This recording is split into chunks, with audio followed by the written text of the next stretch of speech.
ரகளைகள் ஆரம்பம்.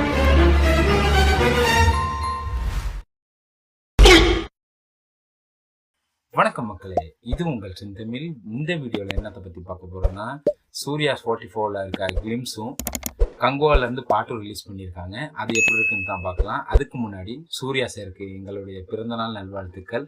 அதுக்கப்புறம் நம்ம யோகி பாபுவும் இன்னைக்கு தான் பிறந்தநாள் கொண்டாடுறாரு. அவருக்கும் பிறந்தநாள் வாழ்த்துக்களை தெரிவித்து கொண்டு இந்த வீடியோவை இனிதே ஆரம்பிக்கலாம்.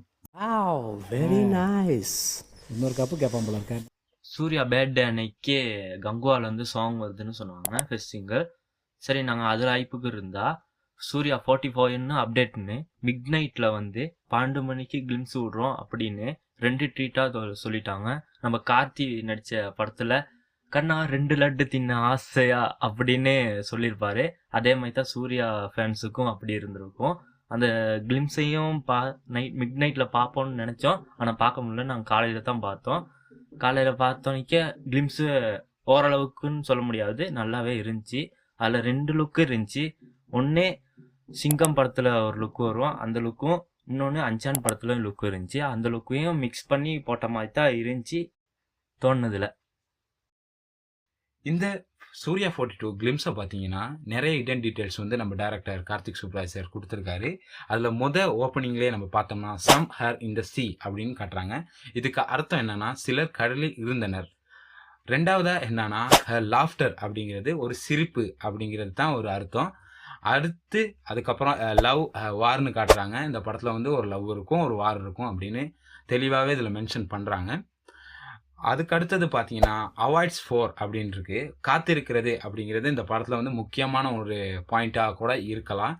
அதுக்கப்புறம் த ஒன் அப்படிங்கிறத காட்டுறப்ப தான் நம்ம சூர்யா சாரை ரிவீல் பண்ணுறாங்க. இந்த ரிவீலிங் டீட்டெயிலாக இருக்கனால இந்த கிளிம்ஸ்லையும் அதே மாதிரி டீட்டெயிலிங், அதே மாதிரி ரிவீல் ஒழுங்காகவே பர்ஃபெக்டாகவே கார்த்திக் சுப்ராஜ் சார் காட்டியிருக்காரு.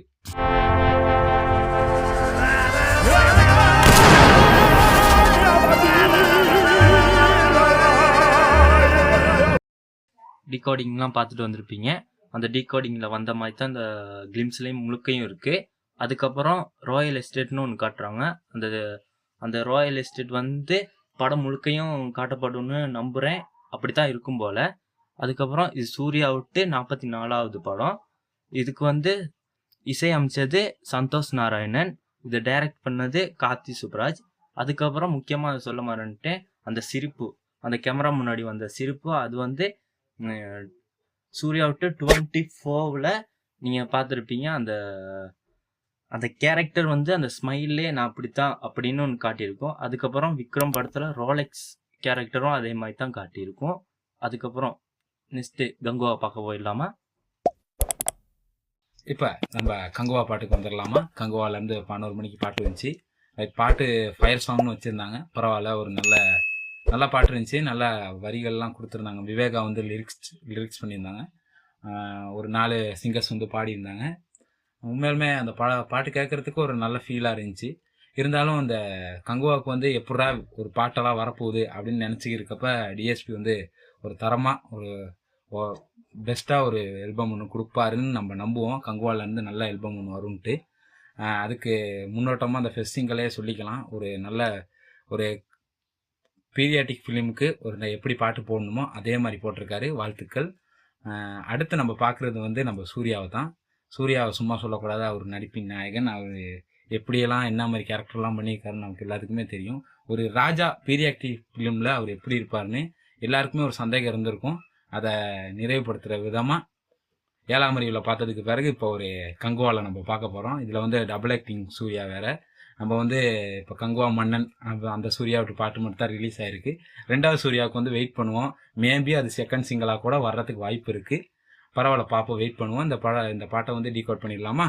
இந்த பாட்டில் நெருப்பை மைய கருவாக வச்சு இந்த பாட்டில் முதல் லைனே ஸ்டார்ட் பண்ணுறாங்க. அதுக்கப்புறம் எனக்கு இந்த பாட்டில் ரொம்ப பிடிச்ச லைன்னா, இந்த தமிழர்கள் விட்டு தமிழ் மொழி விட்டு வளர்ச்சியை சொன்ன விதம் ரொம்ப நல்லா இருந்துச்சு இந்த பாட்டு. இடையில அப்படின்னா கல் தோன்றா மண் தோன்றா காலத்தில் முன்னில இருந்தே தமிழ் வளர்ந்துச்சுன்னு சொல்லுவாங்கள்ல, அதே பீரியட் தான்.